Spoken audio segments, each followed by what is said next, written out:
directora de la carrera de periodismo de la Universidad del Norte, Magíster Laura Penayo, docentes de esta casa de estudios, compañeros y a todos los presentes, muy buenos días. Sean cordialmente bienvenidos al inicio de la Semana de la Comunicación 2026. Es un gusto dar apertura a este espacio de encuentro, reflexión e intercambio pensado para analizar los desafíos actuales del ejercicio periodístico y compartir experiencias que enriquecen nuestra formación. Hoy nos convoca un tema clave para quienes elegimos este camino. El periodismo no es una carrera de velocidad, desafíos del oficio en la actualidad. El periodismo en Paraguay ha acompañado los momentos más importantes de nuestra historia, desde sus inicios vinculados al Estado, con publicaciones como El Paraguayo Independiente, pasado por conflictos y dictaduras, hasta la apertura democrática.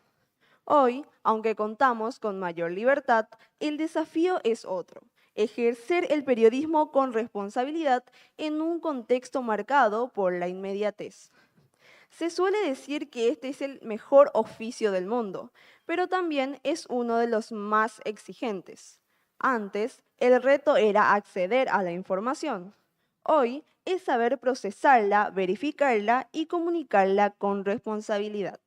Porque en tiempos donde todo ocurre rápido, el verdadero valor del periodismo no está en ser los primeros, sino en ser los más rigurosos y claros al contar la realidad. Para abordar estas reflexiones, quisimos contar con la mirada y experiencia de reconocidos periodistas. A continuación, presentamos a nuestros disertantes. Luis Vareiro, periodista con amplia trayectoria en radio, televisión y prensa escrita. Actualmente se desempeña como conductor en Telefuturo y comunicador en Radio Monumental y Radio Urbana. A lo largo de su carrera, ha trabajado en medios como Hoy, Noticias, ABC Color y Última Hora, destacándose en áreas como investigación, economía, además de liderar espacios de entrevistas, investigación y noticieros en televisión, consolidándose como una de las voces más influyentes del periodismo nacional. Sara Moreno, periodista y directora de ABC Cardinal, con una sólida trayectoria en radio y televisión, actualmente lidera ABC Cardinal 730 AM y Cardinal Romance 98.5 FM y co-conduce del espacio de opinión de ABC Color. Es magíster en Ciencias de la Comunicación y se ha posicionado como una referente en la conducción informativa en el país. Guillermo Domaniski, periodista, docente y máster en periodismo internacional. Cuenta con más de 30 años de ejercicio profesional y una destacada trayectoria en la formación de periodistas.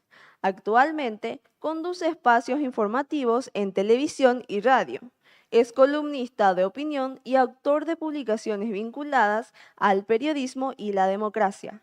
Su experiencia incluye coberturas internacionales y una profunda reflexión sobre el rol del periodismo en contextos democráticos. Agradecemos profundamente su presencia y el tiempo que hoy comparten con nosotros. Los recibimos con un fuerte aplauso.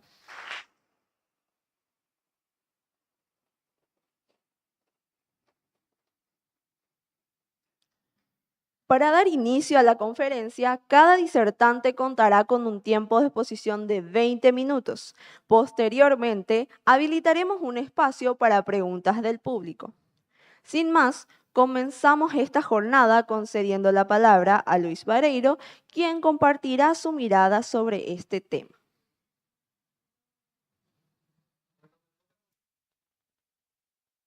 ¿En verdad? Ah, están transmitiendo. Ok. Está medio podrido el micrófono, pero bueno.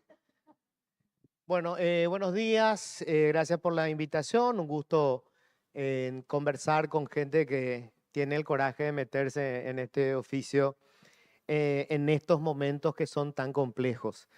Bueno, yo les preguntaba cuál era el tema y me decían que, bueno, cuáles son los desafíos para ejercer el periodismo hoy. Y por una ventaja biológica, digamos, me tocó vivir diferentes momentos que ha vivido el periodismo. Yo arranqué en el periodismo después del 89, o sea, era un momento en el que el advenimiento de la democracia había generado un ambiente de mucha esperanza, de bohemia, porque estábamos convencidos de que íbamos a cambiar definitivamente el país. A ver, nadie se metía al periodismo para hacer plata, o sea, vos sabías que te ibas a morir pobre, pero teníamos por lo menos el deseo de dejar alguna huella de nuestro paso por esta breve vida terrena. La mayoría entrábamos esperando ser García Márquez. Por supuesto que después de los 40 ya nos dábamos cuenta de que eso no iba a ocurrir. Pero era más o menos la motivación. Además fue el periodo en el que los medios tuvieron un crecimiento espectacular, aparecieron otra vez los periódicos, se reabrió el diario ABC Color. Yo recuerdo que en aquel momento pasé un tiempo en el diario Noticias, que era el segundo diario que más se vendía, ni siquiera el primero, y Noticias los domingos vendía 100.000 ejemplares. Hoy todos los diarios juntos no venden creo que ni 15.000 ejemplares. O sea, era un momento absolutamente distinto. Me tocó vivir después digamos, la caída gradual de la prensa escrita, el florecimiento de la televisión que se impuso con fuerza, sobre todo en los 90. Y me toca vivir hoy este periodo tan complejo en el que las redes sociales van sustituyendo el espacio de los medios. Hacer periodismo en esas diferentes etapas, yo creo que en esencia sigue siendo lo mismo. O sea, los periodistas lo que buscamos básicamente es cuál es la verdad de los hechos. O sea, buscamos narrar la realidad acercándonos lo más posible a cómo se dieron esos hechos. Solo que hay cosas que cambiaron y que hacen que hoy sea más difícil hacer periodismo. Harari dice, Yuval Harari, este historiador israelí, dice que, a ver, los seres humanos nos caracterizamos por organizarnos en torno a una narrativa. O sea, probablemente la diferencia que tenemos con el resto de los homínidos es que conseguimos activar nuestras acciones en torno a una narrativa. Esa narrativa un tiempo fue religiosa, otro tiempo fue ideológica, fue constitutiva de los países, el mito de la nación, pero teníamos elementos en común y esa narrativa era la que nos unía. Con la explosión de los medios de comunicación, parte de la narrativa pasó a ser potestad de los medios. Nosotros ayudábamos a construir la narrativa. Hoy eso se perdió. Hoy la narrativa se construye desde las redes sociales y esas narrativas tienen esta característica. Lo que buscan es el impacto rápido, de consumo rápido y pasajero. Cuando vos construías una narrativa religiosa o ideológica, eso llevaba tiempo. O sea, vos necesitabas concentrarte, construir en el tiempo. Con la narrativa de los medios también se necesitaba cierta continuidad, mucho menos. Ya de alguna manera colaboramos con que el razonamiento sobre los hechos fuera menor. Pero lo que está pasando hoy es brutal, porque no hay continuidad, son momentos, todo es el hecho ahora y además es una fracción de segundos a veces. Es el tiempo de los memes, el meme no tiene texto, es una imagen, es una caricatura que provoca un efecto, un sentimiento rápido. ¡Pac! Se acabó. Pasamos al siguiente.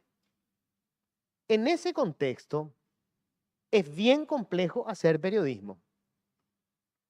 Es bien complejo porque narrar los hechos y contextualizarlos lleva tiempo. Es imposible que en una línea o en un meme vos informes sobre un fenómeno. ¿Cómo contás lo que está pasando entre Estados Unidos e Irán en un meme? ¿Cómo explicás ese fenómeno en una línea o en dos líneas? Es imposible. ¿Cómo explicás lo que pasa en Paraguay con un meme? Esto hace que el desafío sea infinitamente mayor. En los 90, vos podías tener una página vacía para escribir sobre un hecho informativo. No sé, el ministro de Hacienda habló de economía de guerra. ¿Por qué habló de economía de guerra? Y tenías una página vacía para escribir sobre eso. Podías contar cuál era la situación financiera del Estado, cuáles eran las deudas que se habían acumulado, las opiniones de diferentes fuentes, carita 15 líneas, y llenaba una página vacía. Hoy tenés menos de un minuto para contar eso. Entonces lo único que aparece es, el ministro habla de economía de guerra, punto, se acabó. ¿Cómo haces para llegar con la información en un escenario tan limitado de tiempo y que además tiene que ser efectista? Para mí, donde más se nota esto es en la televisión. Yo lamentablemente tengo que padecer un noticiero todos los días. Cuando empecé en el periodismo, llegar a conducir un noticiero era un ideal, porque era, caramba, vos ibas a ser digamos, un intérprete de los hechos y ibas a tener además un rostro para la gente que generara credibilidad. Eso era en los 70, en los 80, la televisión era eso, ¿verdad? Uno de los personajes de mayor credibilidad en los Estados Unidos era el conductor del noticiero central de la noche. Hoy el noticiero es 70% policiales. Y además ya ni siquiera es la crónica policial. Es el video captado, o sea, es el video captado por la cámara de seguridad de la farmacia que asaltaron a las 3 de la mañana. Y eso además genera adicción. Si vos sacás eso del noticiero, el rating se desploma. Es automático. No hay forma de que vayas a cambiar esa fórmula. ¿Cuánto me queda? Avísenme nomás el tiempo.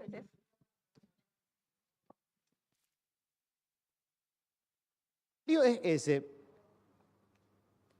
Yo hacía un noticiero se llamaba Noticias de Última Hora en Telefuturo hace que 10, 12 años con Ana Riva y Roberto Sosa.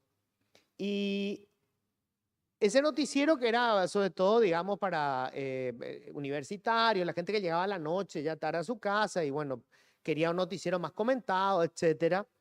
En aquel momento recuerdo que se estaba negociando el acuerdo Lula-Lugo, era un momento muy importante y conseguimos nosotros llevarlo al estudio al director brasileño de Itaipú. Yo saltaba en una pata, era un golazo. El tipo se sentó y contó todo lo que era el acuerdo antes que eso se hiciera público. Y al día siguiente llegó el rating. No nos vio nadie. A nadie le importó lo que dijera el director brasileño de Itaipú. Y el productor, que estaba presionado obviamente por el canal, porque el canal si no tiene rating no tiene anunciante, y si no tiene anunciante pierde plata, me dijo, me trajeron un video, unas chicas que grabaron con su teléfono celular, estaban en el arroyo y en el fondo se ve una persona que sale del arroyo, parece que es un fantasma. Yo no me estás tomando el pelo, no vamos a pasar eso en el noticiero. Es chiquito, nomás contá que la gente que está loca con ese tema y eso nomás. Y yo, vamos a hacer una cosa, vamos a pasar, pero yo me voy a burlar del tema, voy a decir que es un disparate. Y vamos a pasar un ratito, listo, ok. Pasamos un ratito, yo le tomé el pelo porque era supuestamente un fantasma que se ponían los championes. Le digo, si es un fantasma, ¿qué te importa si tenés zapatos? Y al día siguiente vino el rating. Arrasó. Ese era el comienzo de ese fenómeno. Hoy nosotros tenemos que intentar hacer algo de periodismo en medio de toda esa crónica policial. O sea, en 70% de noticieros donde vos tenés la cámara que te muestran el accidente, que encima ahora todos los accidentes también se filman, y vos ves 10 veces que le pasa al colectivo encima al pobre tipo, en medio de eso tenés que intentar explicar lo de Hernán Rivas. En medio de eso tenés que intentar explicar lo que pasa con las deudas acumuladas del Estado. Hoy ya es complejo. Ustedes se tienen que preparar para un escenario infinitamente peor. Van a tener que lidiar con influencers que ya no necesitan informar, porque el cambio hoy es que la noticia no es lo importante. En eso que les decía yo, la narrativa, la gente no quiere escuchar la verdad de los hechos.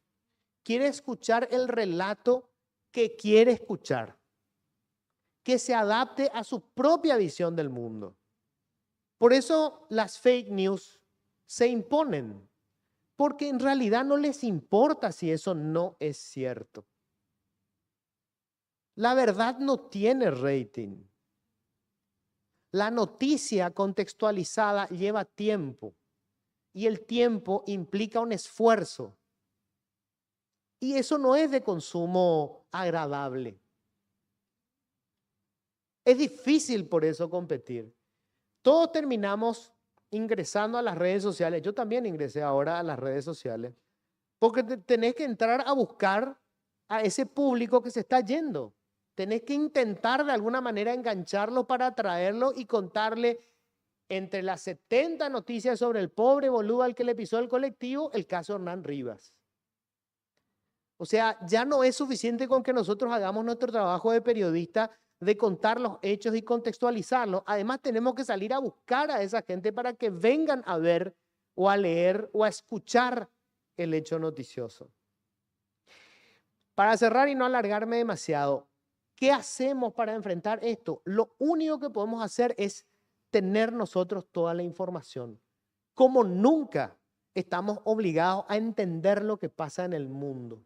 Y eso significa hacer lo que la gran mayoría de los que eran televidentes o lectores o oyentes ya no hacen. Leer. Hoy como nunca los periodistas necesitamos leer. No ver en TikTok. No ver en YouTube. Necesitamos leer. El conocimiento se genera a partir de un esfuerzo. Y ese esfuerzo es la lectura. Nada puede estar compilado en un TikTok de 2 o de 3 minutos. Es imposible. Para entender la complejidad de la realidad necesitamos hacer el esfuerzo de leer. No un libro. 10, 15, 20 libros sobre el mismo hecho. La única herramienta que tenemos los periodistas hoy para diferenciarnos del resto es conocimiento sobre los hechos. Me callo porque ya hablé demasiado.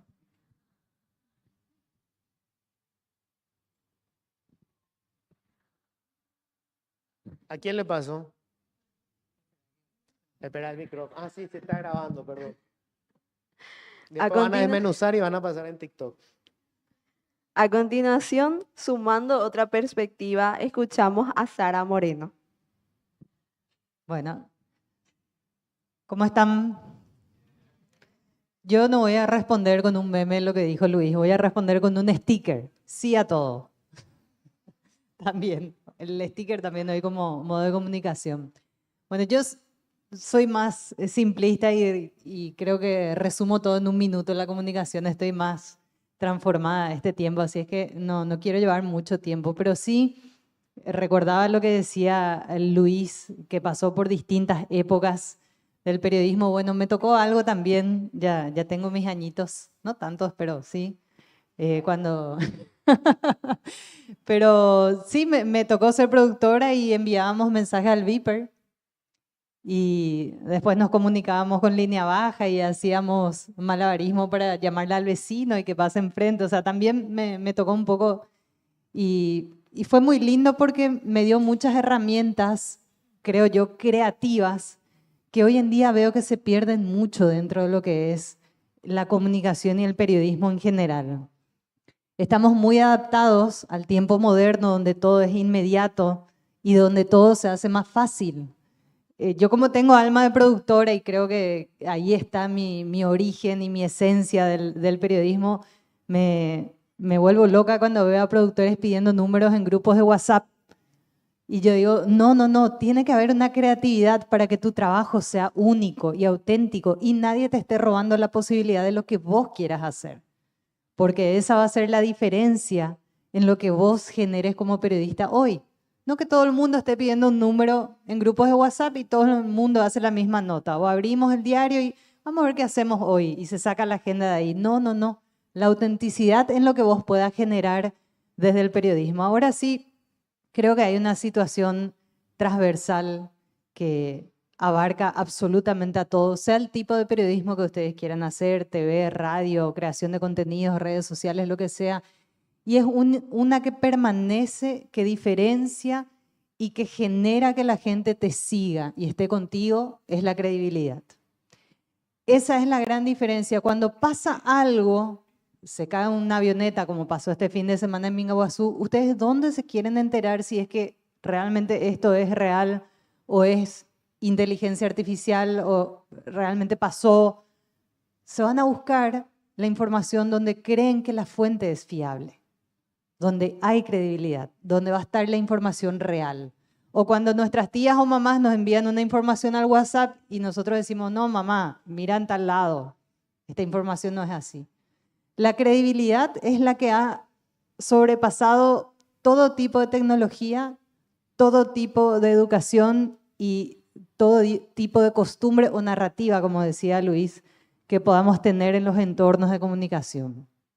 Esa es la gran diferencia que nos hace permanecer, mismo en los medios tradicionales, porque es cierto, la competencia es feroz con lo que es hoy la creación de contenidos, las redes sociales, pero los medios tradicionales tienen todavía esa pata, donde uno dice, si esto está pasando, voy a ver si lo dice fulano o fulano, o tal medio. Todavía permanece eso.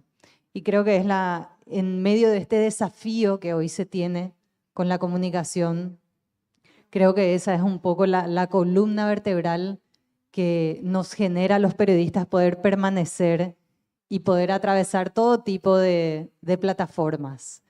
Lo que les decía Luis con respecto a los medios, de estar también nosotros como creadores de contenido, hay esa diferencia enorme en que ustedes puedan hoy en día crear los contenidos, ¿cierto? Ustedes pueden tener una excelente permanencia en redes, captar gente.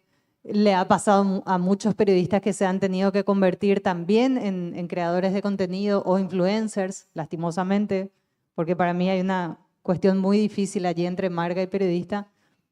Pero cuando pasa esto, de que ustedes puedan trabajar con la información documentada y verificada, también creo que hay un descuido que se da muchas veces en ese apuro, en la primicia, en lanzar primeros, en no estar chequeando, en no hacer el chequeo de si la información es real y sobre todo hoy con lo que significa la inteligencia artificial, que las imágenes son cada vez más reales. Entonces sí, hay desafíos de tener los filtros adecuados para que ustedes generen una información real y verídica en todo lo que hagan, en todo lo que digan y en todo lugar donde permanezcan. Hace unos días me decía una chica, soy estudiante de periodismo y creo que no voy a tener lugar en el mercado. Y yo le decía, no, hay mucho mercado y hay muchos desafíos y lugares donde comunicar, no necesariamente delante de una cámara o delante de un micrófono. Hay demasiado trabajo para hacerlo y allí es importante también las personas con quienes trabajamos. Así es que en el equipo también es fundamental que se puedan manejar esas estrategias siempre, tener buenas estrategias de trabajo, tener buenos equipos, poder manejar todo eso adecuadamente para poder hacer algo diferente. Y si hay algo que a mí me gusta mucho de periodistas destacados, Luis sabe que lo admiro mucho, es la autenticidad que tienen los periodistas. Cuando ustedes van a ver muchos personajes dentro del periodismo y ustedes pueden generar también un personaje, pero más allá de eso, la autenticidad es también una herramienta fundamental dentro de lo que es el periodismo. La mejor manera en que puede dar a conocerse es a través de la autenticidad, pero con la formación adecuada. Les decía Luis esto de leer, y recuerdo una entrevista que se le hizo a Augusto Roa Bastos en su momento y se le preguntó, ¿cuál es el mensaje que usted da a los jóvenes? Y él dijo, leer, leer y leer, nada más. Y hoy en día se nota mucho con la dificultad o el poco lenguaje que se tiene, que se ha perdido también un poco ese desafío de tener a la lectura como algo fundamental en la comunicación. La comunicación es la herramienta que usamos desde que nacemos, estamos esperando que los chicos digan papá y mamá, para que vean cómo la comunicación desde que nacemos, desde ese primer grito, es la herramienta que abre puertas al mundo. Y ahí es donde creo que tenemos que entender que estamos estudiando lenguaje madre absolutamente de todo y que nosotros también somos agentes de esa herramienta que es fundamental para todo en el mundo. Resumido.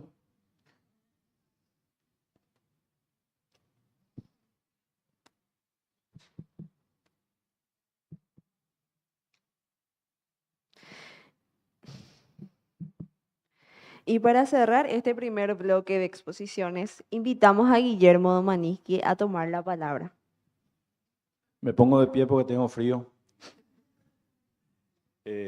Gracias por invitarme. Siempre estos espacios son importantes para mirarnos un poco en lo que hacemos. Algún maldito periodista dijo alguna vez que la semana del periodista o la semana del periodismo es la semana en la que los periodistas le decimos a los estudiantes cómo hacer bien lo que nosotros nunca hacemos.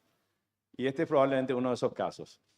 El periodismo no es una carrera de velocidad, decía el título, me encantó, porque es una frase que suelo usar y bastante, un pensamiento que suelo usar bastante con los muchachos, o solía usar por lo menos hasta el año pasado en la facultad, porque iba a una cuestión que es central, me parece, en nuestra profesión, que tiene que ver con la capacidad que tenemos que tener los periodistas de entender lo que pasa y de transmitir lo que pasa. Esa sigue siendo nuestra misión fundamental. Hay miradas un poco más negativas acerca de nuestra profesión hoy, porque hoy hay redes sociales, internet, metieron esta figura del periodista ciudadano y cosas por el estilo que son así medio raras, pero yo sigo pensando que somos importantes por la capacidad profesional que tenemos de entender las cosas que ocurren. Les voy a poner un simple ejemplo. Hoy la principal forma de comunicación es el WhatsApp. O sea, cualquiera que diga, no, son los canales, la radio, es Twitter, Instagram, no, es el WhatsApp. Es el WhatsApp. Sigue siendo mayoritariamente la forma en la que se recibe primeramente la información y después se navega en medio de todo ese océano de cosas. ¿Qué es lo que ocurrió hace muy poco, 6 años nada más, en la pandemia? En la pandemia se instaló lógicamente el miedo a lo desconocido. Empezábamos a convivir con una enfermedad que se expandió a nivel global, un virus que se expandió a nivel global, y lógicamente el WhatsApp era la herramienta. Siempre había el mensaje de una tía que te decía que el Paraguay se estaba incendiando, o de algún compañero de colegio que decía que nos moríamos todos en 2 meses. Y ante esa avalancha de, entre comillas, información que íbamos recibiendo, se dio un fenómeno que es muy interesante para nosotros, que es el crecimiento de las audiencias. ¿Y qué quiere decir eso? Que ante una situación de incertidumbre, de dudas sobre un contenido, uno busca a alguien en quien creer, alguien en quien confiar, y ese es un verbo muy, muy duro, porque nosotros trabajamos sobre la base de la confianza de la gente, y el desafío es no perder esa confianza. La pandemia nos mostró, una vez más, que cuando existe la necesidad de tener información buena, información confiable, uno recurre a la gente que conoce y en la que confía, en su entorno, en los medios, en el periodismo. Yo sigo creyendo que somos importantes hoy, más allá de que es una profesión que está muy vapuleada por esta cantidad de cosas que nos hacen pensar que hoy, como se democratiza la posibilidad de informarnos, y está muy bien eso, y de emitir mensajes porque eso está bueno que el ciudadano pueda denunciar, pueda decir cosas con sus redes y con Internet, nos hacen creer que el periodista ya no es importante, porque todos pueden hacer lo mismo, y es mentira. Ahora, está el mal periodista, claro que sí, el mal periodista puede agarrar esa cámara de seguridad y pasar los 30 segundos nada más en su red social o en su canal de televisión y no le agregó absolutamente nada a esa información. Simplemente buscó el impacto, simplemente buscó que alguien le mire, le dé un clic, le dé un me gusta y con eso ya está y se da por satisfecho. El periodista realmente lo que tiene que hacer es darle una significación a esa imagen, hacer entender qué es lo que se ve allí, por qué se ve allí, qué consecuencias puede tener. Ese es nuestro trabajo, ese es nuestro objetivo y esa debería ser nuestra misión profesional. Todos son estudiantes de periodismo o profesores de periodismo acá, ¿verdad? O la gran mayoría. ¿Cuántos se sientan realmente a ver un noticiero de televisión? ¿Cuántos se sientan y están 1 hora? 2 manos, 4, 6, estamos bien. Claro que cambió la lógica, lógico. Hoy tenemos esa enorme tentación que es el celular en la mano y lo que decían Luis y Sara, ¿verdad? Esa tentación y esa obligación muchas veces de transmitir un contenido en 30 segundos, en 1 minuto, en 2. Pero esos 30 segundos, ese 1 minuto, esos 2 minutos, igual pueden tener calidad. Y pueden servir como disparadores para llevarnos a contenidos un poco más profundos. Si yo veo algo que tiene que ver con Irán, con algún ataque de Estados Unidos y se me informa que eso ocurrió, puedo tener un link que me lleve a un contenido más amplio. O puedo tener otra red que complemente esa llamada de atención. Esa es la ventaja que tiene que tener un periodista frente a otras personas. Pero esa ventaja está derivada de la capacidad que uno tenga. Claro, eso no quiere decir que seamos nosotros los únicos a los que tienen que ver o que creer. Pero se dan cuenta, 5 personas acá levantaron la mano. La televisión hoy está dirigida a un determinado público muy reducido. La radio es un complemento, siempre la mataron, pero siempre está viva y más viva que nunca y va a seguir estando, para alegría de muchos de nosotros. La prensa escrita va encontrando quizás un nicho con el que se va a quedar como derivación de su naturaleza, ¿verdad? Son noticias que se hicieron ayer para verlas hoy, o que se generaron y se procesaron ayer, y ahora es el teléfono. Esa es la lógica en la que nos movemos, pero yo no creo que tengamos que ser muy negativos. Sí creo que tenemos que ser exigentes con nuestras capacidades, como estudiantes, como periodistas, la autocrítica. Yo generalmente me voy pensando en las cosas que hice mal. La verdad que a lo mejor es una conducta de masoquista, pero uno a veces cierra un mal día y se va pensando en las cosas que pudo haber hecho mejor. Y pones la balanza y decís, bueno, estamos. Pero seguimos estando los periodistas y vamos a seguir estando porque en la medida en la que se multipliquen todavía más las formas de participación a través de los celulares, nadie puede pronosticar qué es lo que va a ocurrir acá 10 años o 15, pero creo que esto se va a intensificar todavía más y con realidades virtuales e inteligencia artificial de por medio. Igual vamos a seguir necesitando una voz confiable. Y eso te lo dicen los hechos. Antes se graficaba al periodista como un detective, el hombre que iba con una lupa buscando encontrar algún hecho para contar. Yo creo que hoy la figura, en mi caso, se asemeja más, por lo menos en lo que imagino, a uno de esos buzos que se pone una escafandra y va a un océano. El océano está lleno de información, lleno de hechos. Y ahí es donde él tiene que decir, esto es importante, esto es accesorio, esto es una estupidez, esta es una fake news, y esto es lo que yo tengo que seguir transmitiendo y en lo que tengo que insistir. Por eso soy todavía optimista sobre nuestro futuro profesional. Creo que en la medida en la que se siga necesitando información confiable, nos van a seguir buscando y que esa trayectoria se construye todos los días. Por eso, lo de que el periodismo no es una carrera de velocidad, sino de resistencia que solemos usar. Les suelo decir a los muchachos, más que Fórmula 1 es un rally. ¿verdad?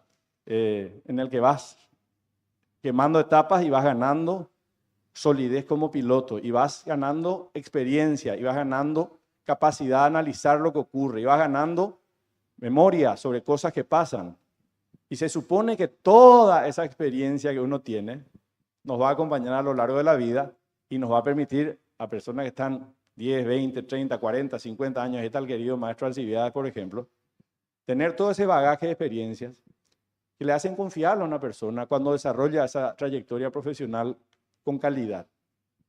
Eso es lo lindo de esta profesión, que creo que podemos ejercerla hasta que el disco duro funcione, siempre que no tenga algunos lapsos y se vaya perdiendo el disco. Pero es una profesión que nos permite el ejercicio prácticamente hasta que nos vamos de acá. El rigor, la credibilidad, la autocrítica. Para mí esas son las bases sobre las que se mueve nuestra profesión. Y se va a seguir moviendo más allá de la IA, más allá de las redes, más allá de Internet, más allá de que ese teléfono se metió en nuestras vidas y es parte de nuestras manos hoy. Va a seguir necesitando un periodista que te diga, esto es importante, esto no es tan importante, porque lo vas a buscar en algún momento. Después vas a volver al WhatsApp, a la fake que te tira la tía, que ves en el grupo familiar que te están diciendo que Diego Gómez no puede jugar hasta el Mundial de 2030, que te dicen que el problema del clásico de ayer fue en realidad un infiltrado iraní que llegó con una bomba y cosas por el estilo. Pero cuando surjan esas cosas, siempre vas a buscar a un periodista. Un periodista que te haga entender por qué pasó lo que pasó ayer en la gradería norte del Defensores. No uno que te muestre la imagen nomás porque es lindo y es impactante y que te tire un discurso común de que esa es la violencia, pero no te dice nada. Creo que somos importantes. Todavía sigo siendo optimista con relación a nuestra profesión.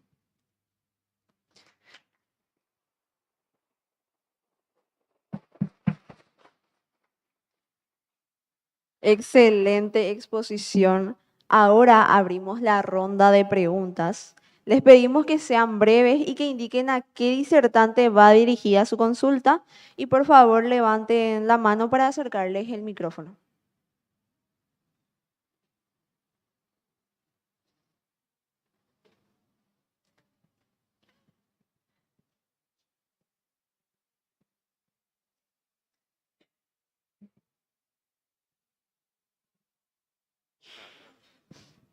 Muy buenos días a los tres. Esta pregunta es dirigida para los tres disertantes. En cuanto a temas, o mejor dicho, sectores que se cubren, ¿ustedes qué sienten que falta más cobertura, de que se hable más? Y temas que ustedes quisieron hablar, pero por cuestión de clima social o porque no están muy en la agenda, prefirieron no tocar nomás mucho de ello. Tipo, ¿qué ustedes sienten que falta más cobertura actualmente? Gracias. A ver si entendí bien. Temas que no se desarrollan mucho en los medios o con los periodistas.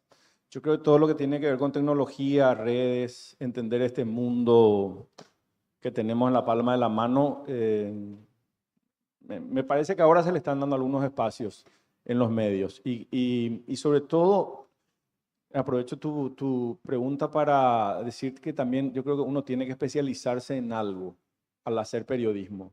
Es decir, no ser un todoterreno nomás, que está bien, ¿verdad? Uno puede manejar diferentes áreas, defenderse en esas áreas, pero siempre tiene que tratar de especializarse en algo porque eso es lo que te va a dar solidez a lo largo de la carrera.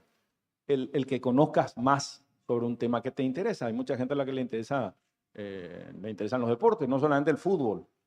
Hay gente a la que le interesa la economía, hay gente a la que le interesa la política o la educación, ¿verdad? Entonces, yo francamente creo que eso falta. Si vamos a hablar así de una cobertura general, me parece que eso es lo que todavía no tiene el destaque que tiene que tener para la importancia que hoy tienen en la vida diaria.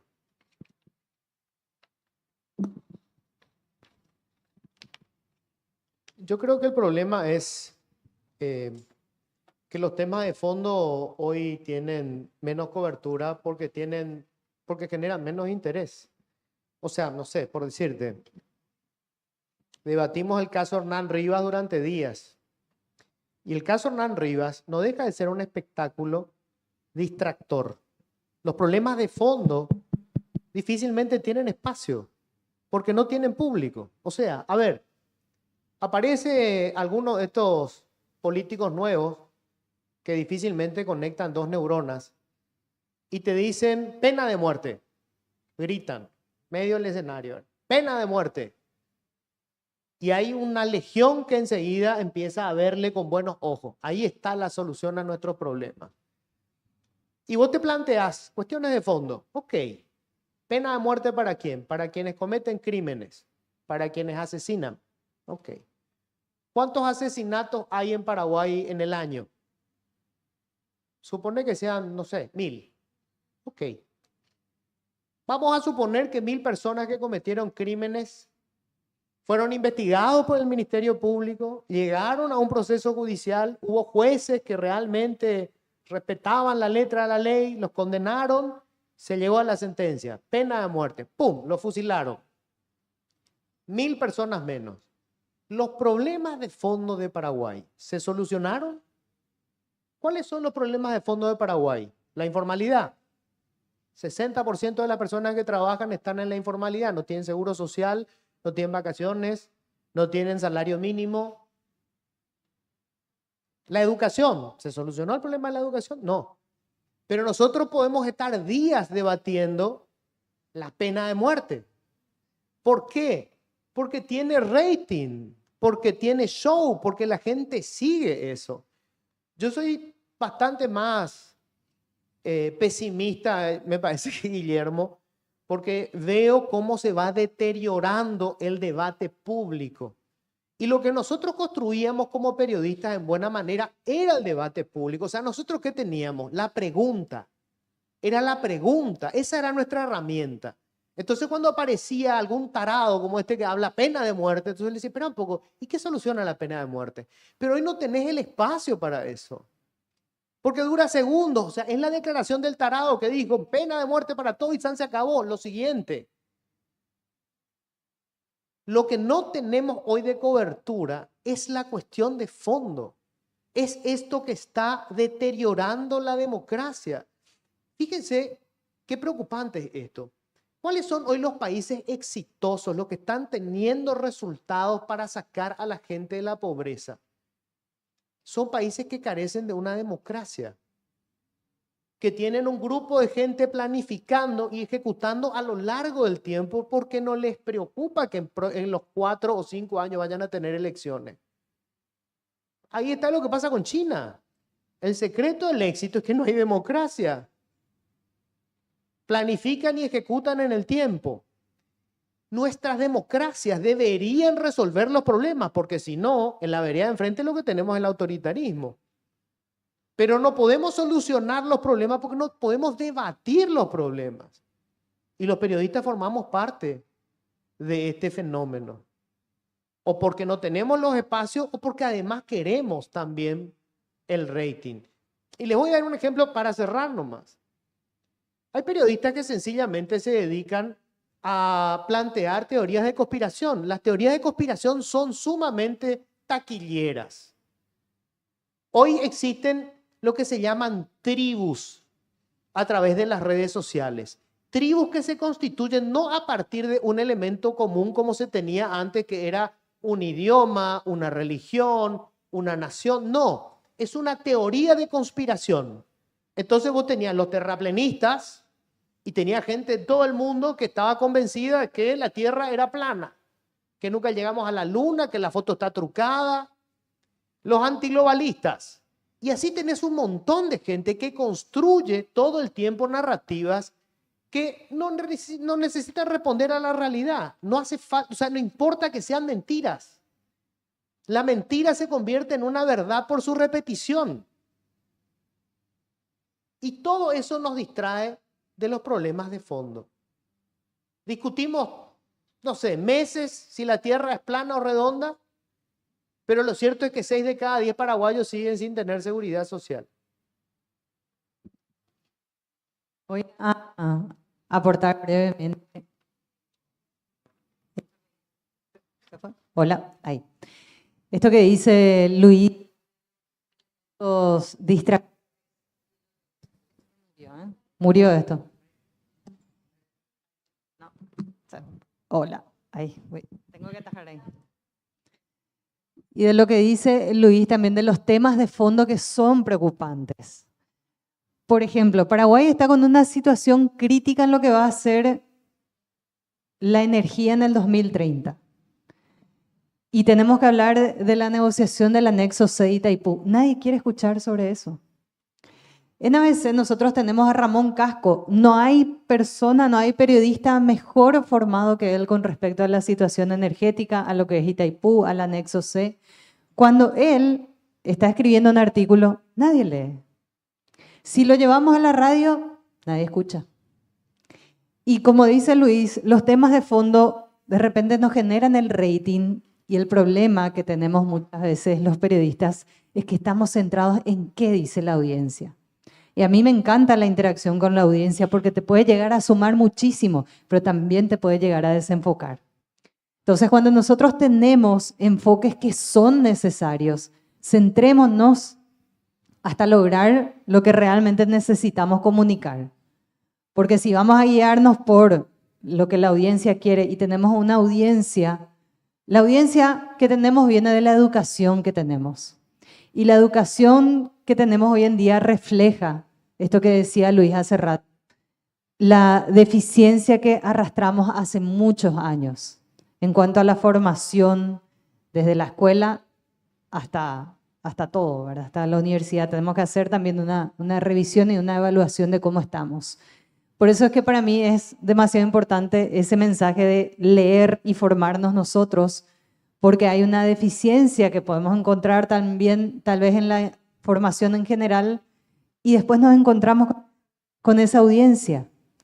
Pero nosotros como comunicadores tenemos una responsabilidad única, nuestra y propia, de formarnos debidamente para dar la información debida. Y ahí es donde nosotros no tenemos que perder el enfoque.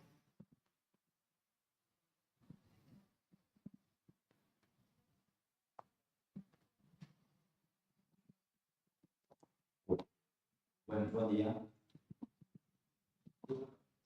Buen día, soy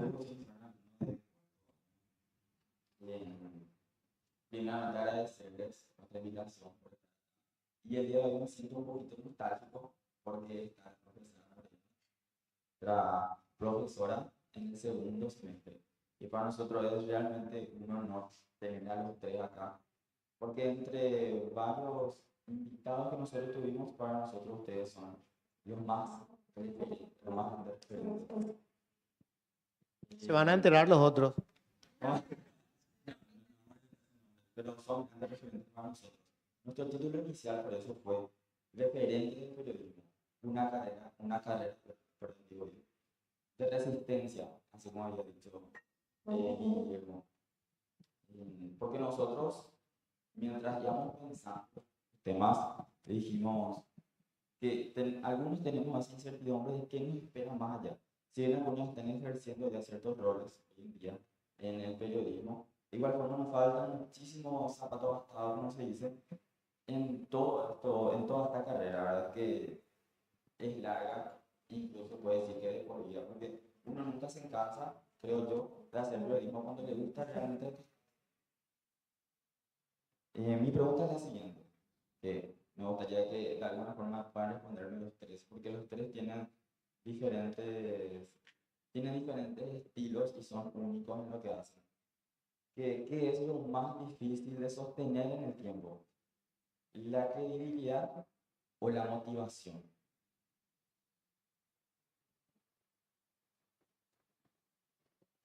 Qué buena pregunta.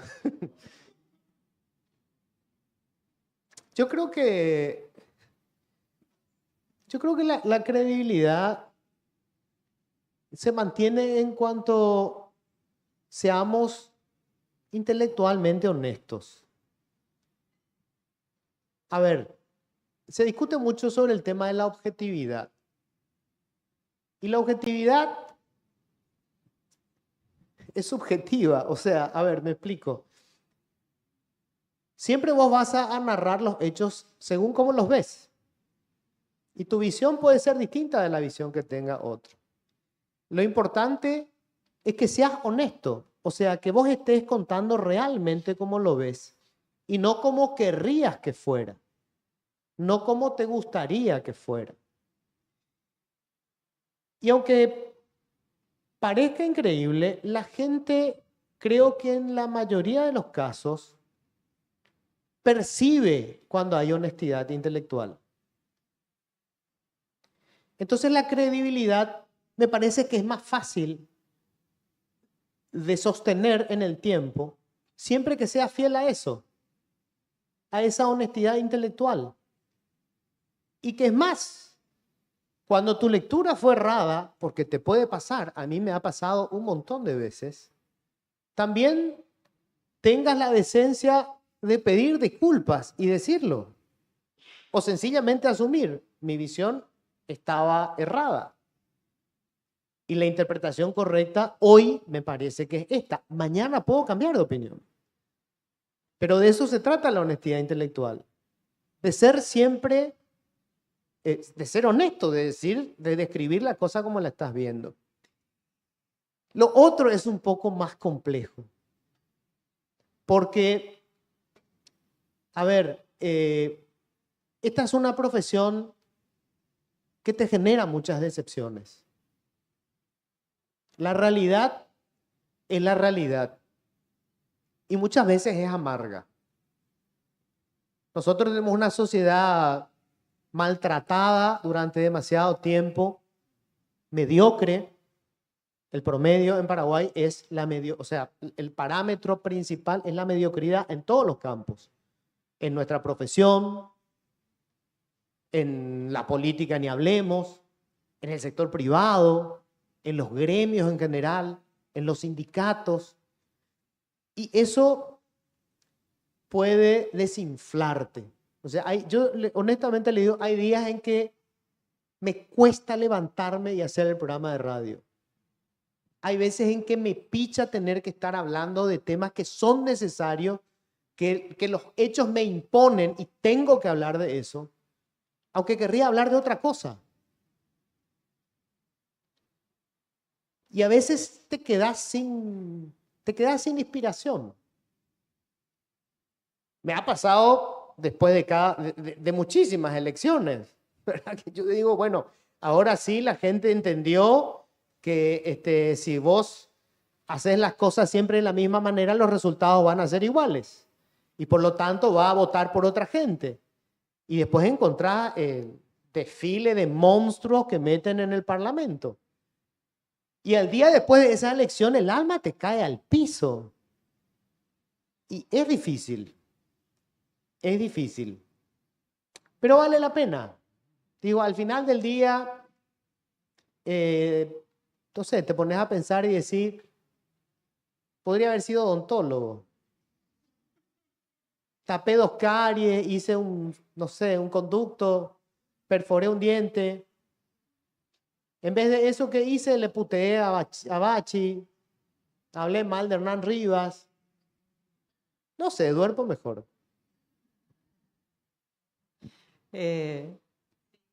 Me tocó una vez decirle al ministro.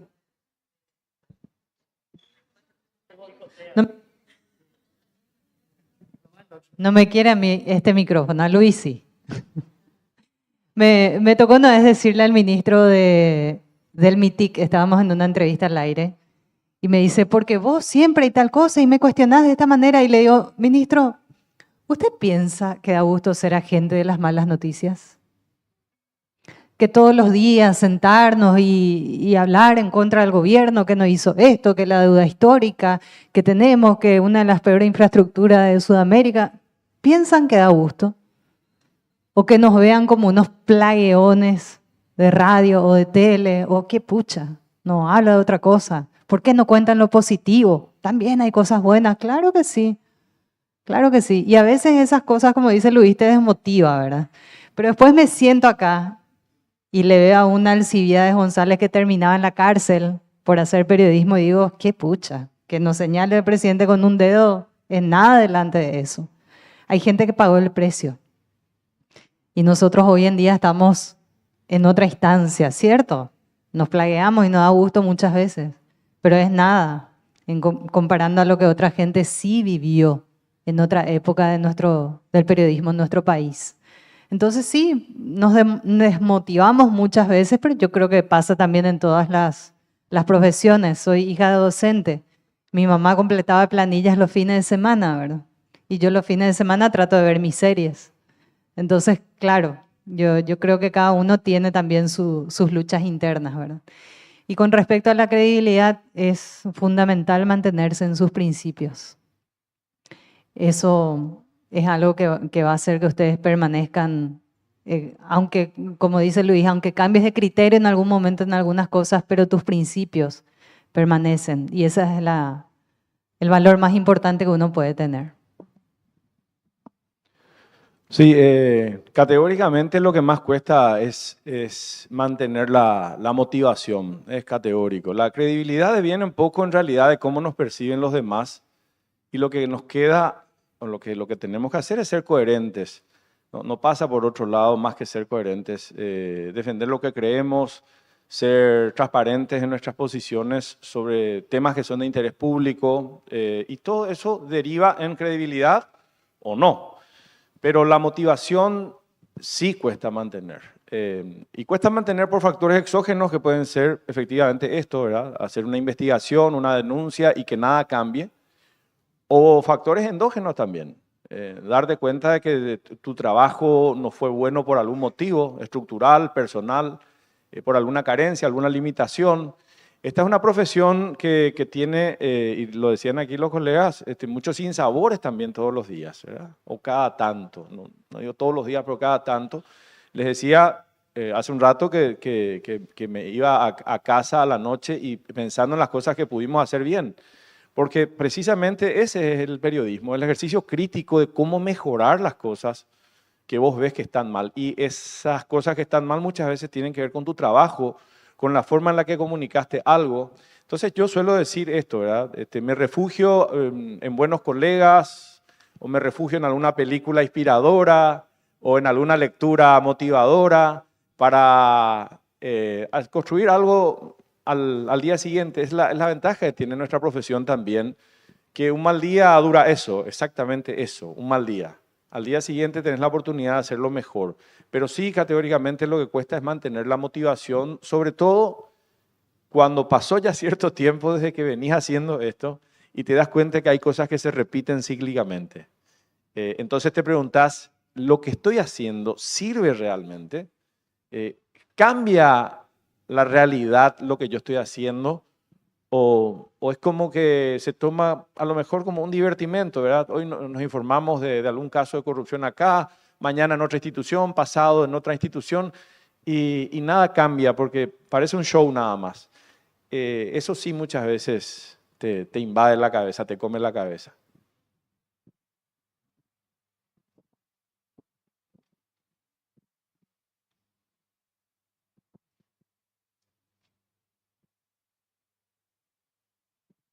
Buenas. La pregunta va dirigida para ambos. ¿Las redes sociales los obligaron a cambiar la forma de hacer periodismo o solo la forma de contarlo? A ver, siempre hablamos de forma y fondo. El fondo del periodismo no cambió, porque hablábamos de eso. La esencia en la manera de comunicar no cambia. Sí las formas, claro. Hoy en día hasta los medios te presentan el resumen de noticias en un minuto. Entonces, claro, tenés un cambio de forma de comunicación. El lenguaje no es el mismo en el diario, que en el digital, que en las redes sociales, que en un posteo de TikTok o de Twitter. Sí, las formas sí cambiaron, definitivamente. Y los tiempos se acortan. Esto que decía Luis hace rato, muy breve tiempo para explicar muchas cosas que son necesarias, tratarlas con más desarrollo. Pero creo que en medio de ese cambio de formas, también se fueron encontrando las maneras de desarrollar temas. Por ejemplo, hoy en día, tal vez no tanto aquí en Paraguay, pero sí se está viendo más la utilización de podcasts y podcasts audiovisuales. Y hay gente que sigue podcast de 20, 40 minutos, 1 hora 20. O sea, también van cambiando las formas. La comunicación es muy dinámica y se va adaptando en todos los tiempos. Y yo creo que va a seguir cambiando. Lo importante es que nosotros podamos adaptarnos a los nuevos tiempos, a las nuevas formas y no perder la esencia. Creo que eso es lo fundamental. Yo creo que se mezcla forma y fondo con las redes sociales porque se hiperpersonaliza la comunicación. Entonces, algo que anteriormente a lo mejor un periodista escribía de forma anónima en un periódico, en una publicación digital inclusive, si va a usar sus redes sociales, obviamente que va a ser él personalísimamente el emisor de ese mensaje. Yo francamente uso todavía de forma muy limitada las redes sociales, usaba mucho Twitter, en Instagram, TikTok, ni hablar todavía, no estoy como Luis, pero estoy a punto de explorar un poco el mundo de las redes. Pero yo creo que sí cambia un poco también el fondo. ¿Por qué? Y porque el periodista pasa a ser todavía mucho más referente individualmente. Entonces eso obliga a personalizar esa comunicación. Y la forma tiene que ver con el lenguaje de ese medio. Recién estaban haciendo un resumen, ¿verdad? Son 30 segundos en los que tenés que dar un mensaje. Son medios nuevos. La radio es un medio, la televisión es un medio. Bueno, las redes sociales, cada una de ellas con su naturaleza propia, es un medio diferente, una plataforma diferente de comunicación y te obliga a cambiar la forma.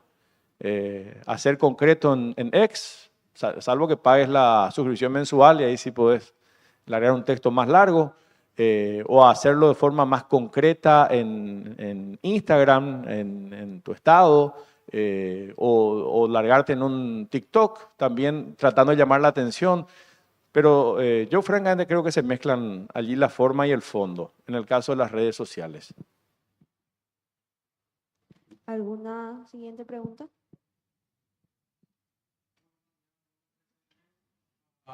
Los invitados.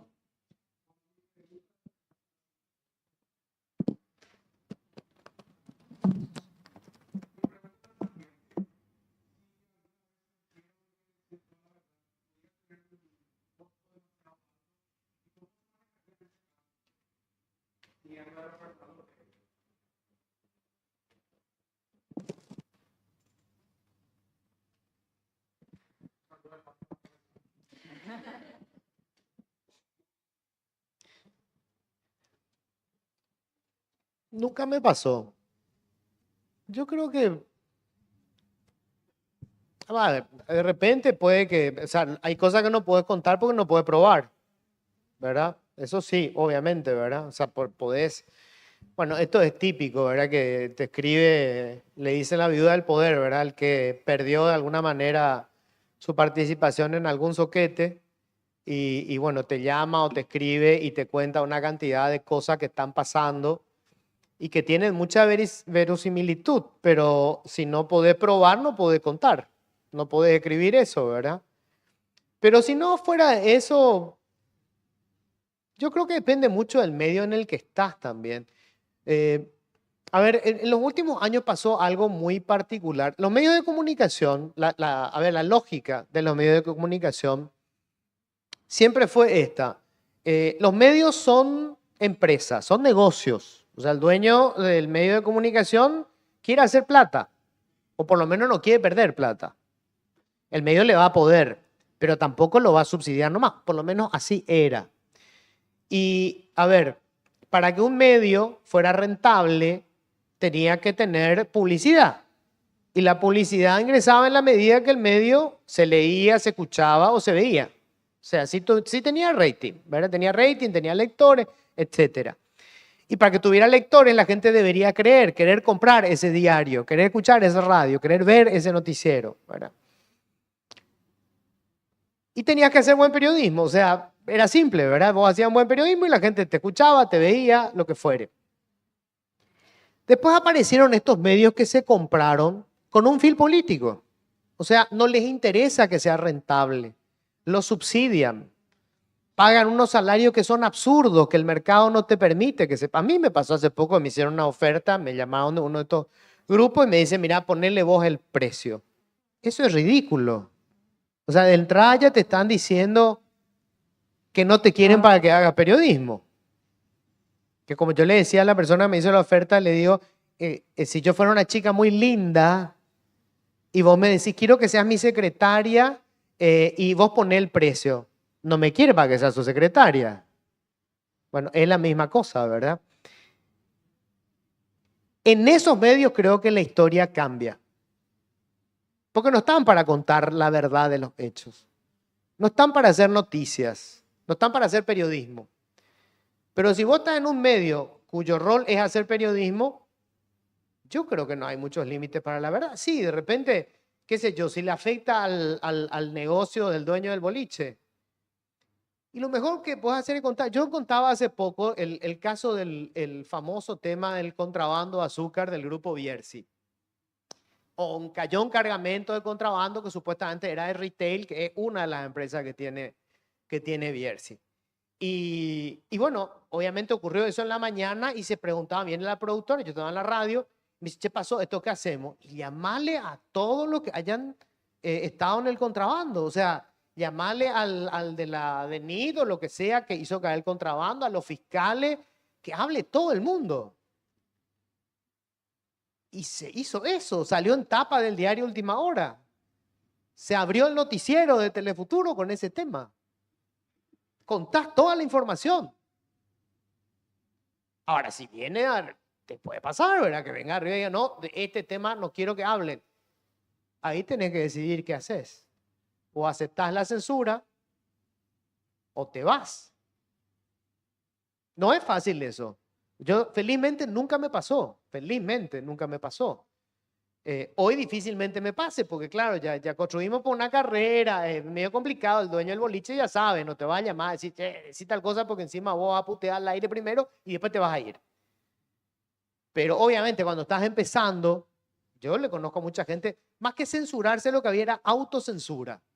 O sea, tenía que ir a hacer una cobertura, era un tema que le interesaba al dueño del medio o tenía una posición ideológica con respecto a ese tema y ya se censuraban. Y bueno, ahí recién en el momento, ahí tenés el desafío y ves qué es lo que haces, ¿verdad?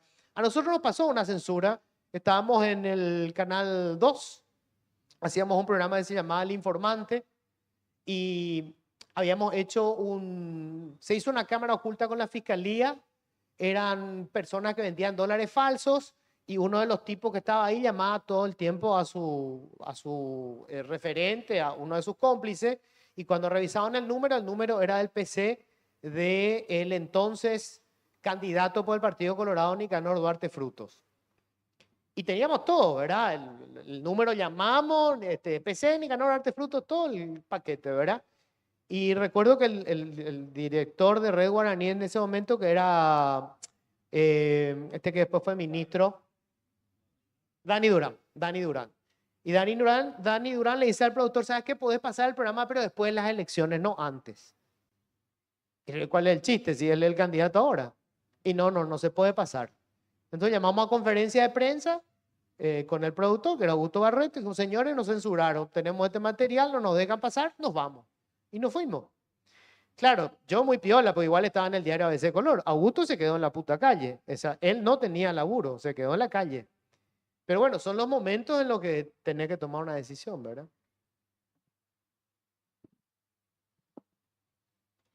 ¿Alguna otra pregunta? Hola, mi pregunta va para los tres disertantes. Como mencionaban la importancia de la lectura, ¿qué nos recomiendan a leer a nosotros como futuros periodistas? Si tienen algún autor o libro en específico.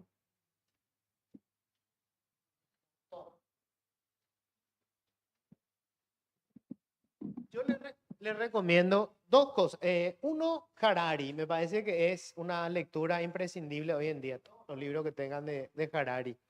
Y está este filósofo surcoreano, Byung-Chul Han.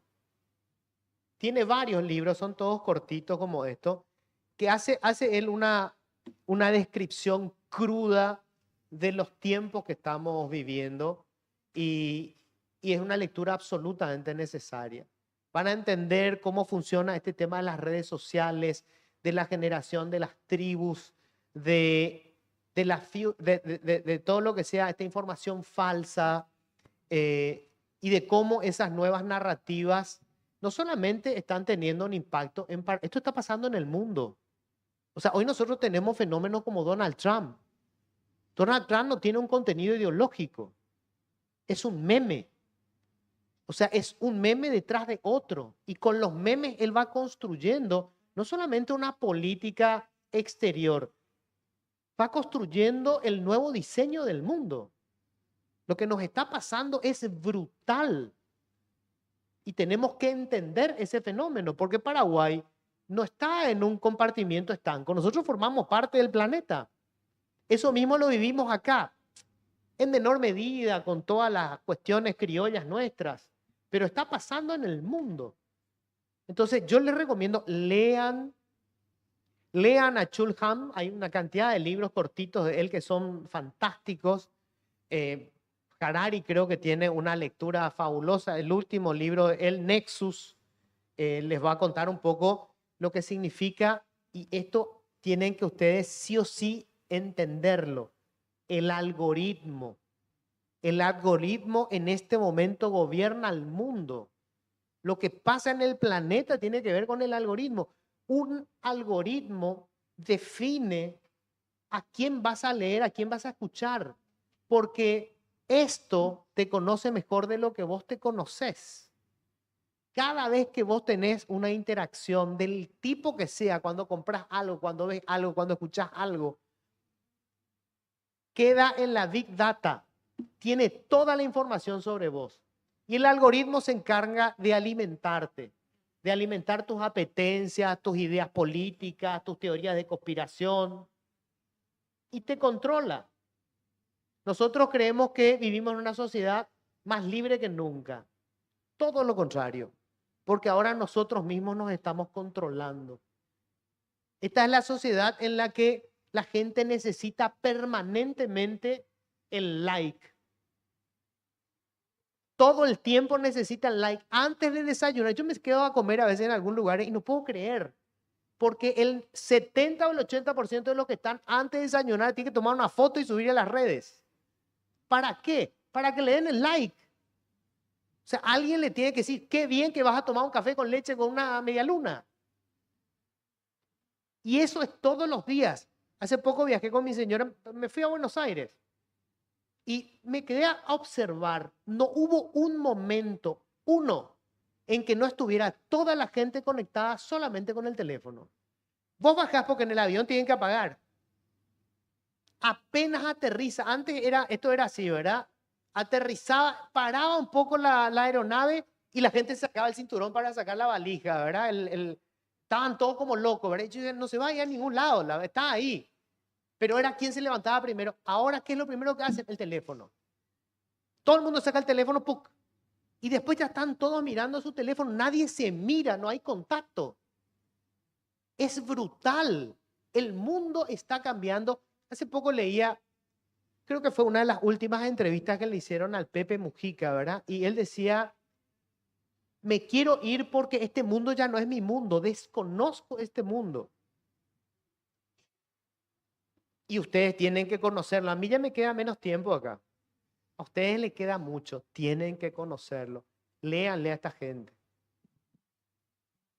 Yo les voy a recomendar libros que si no leyeron, tienen que hacerlo sí o sí, si son periodistas, si están en el periodismo, de Aníbal Romero Sanabria, Más paraguayo que la mandioca, de Saro Vera y de Helio Vera, que hablan acerca de lo que es el paraguayo, el país de la sopa dura también. Para mí esa es la base. Estos libros tienen sus años y hay algunas que otras cosas que cambiaron, pero ese es el paraguayo. Esa es la esencia del paraguayo. Para mí, arrancar con eso. Dentro del periodismo siempre me gustó Humberto Eco. Me parece que también transversalmente tiene demasiadas cosas que siguen vigentes. Sí, también los libros que dice Luis, leí La crisis de la narración también, que está muy buena, esa. De Harari, muy actual, Homo sapiens, Nexus.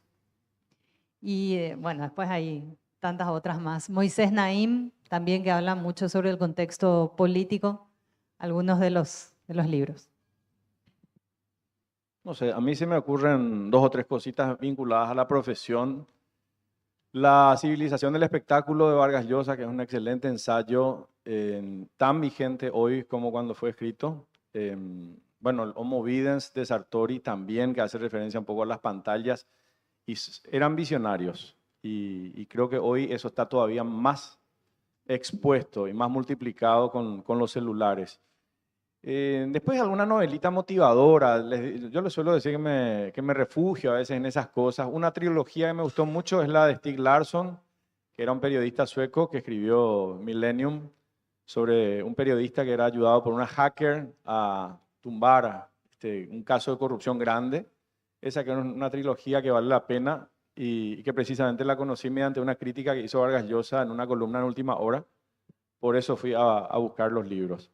Pero cosas que tienen que ver con la profesión, para mí van un poco por allí, ¿verdad? Después están los clásicos.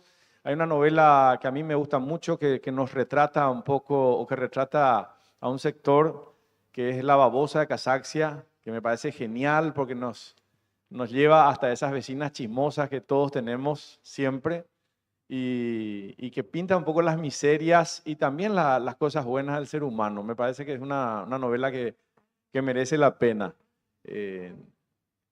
Y a ver un poquito algo más contemporáneo. Hay un libro que escribió un tal Alcibiades González del Valle, ¿Estudiar periodismo para qué? Esa es una excelente pregunta hoy día, que creo que es recomendada. Maestro, después la comisión por la venta, ¿sí?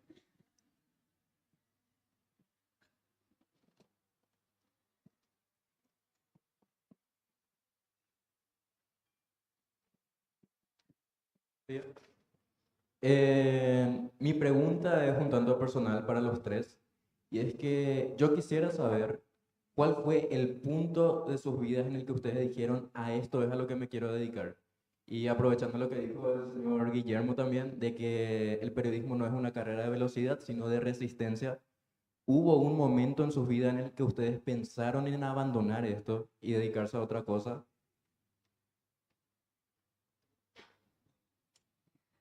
No, yo desde chica supe lo que quería hacer. De hecho, que mis anotaciones en la libreta del colegio era charla mucho en clase. Y es genial porque me disciplinaban por eso y ahora me pagan por eso, ¿verdad? Entonces me salió bien. Pero sí, desde chica, mis padres querían que yo sea docente, sí o sí, me rebelé y me metí al periodismo como sea porque para mí era mi norte. Y hay algo que yo siempre les pregunto a los que están estudiando una profesión y tienen alguna duda. ¿Cómo te ves? ¿Vos te ves siendo periodista toda la vida? ¿O te ves siendo psicólogo? ¿O te ves siendo nutricionista? Uno tiene que verse como quiere ser y trabajar en eso toda la vida. ¿Por qué? Porque si es lo que te gusta, si es lo que te apasiona, vos sabés que ese es tu lugar. Y como decíamos hace rato, claro que hay días que te desmotivan, que querés dejar todo, que no te gustó algo que pasó en el trabajo, que querés renunciar, pero vos sabés que querés ser periodista y que te viste como periodista desde siempre y que vas a ser periodista toda tu vida. Entonces yo creo que con esa seguridad uno sí se va a enfrentar seguramente a muchas decepciones, a muchos desafíos, pero va a saber que ese es su lugar. Y no, la verdad es que nunca quise dejar. Tengo mis días, pero estoy segura de que estoy donde siempre quise estar y que es lo que me apasiona lo que hago.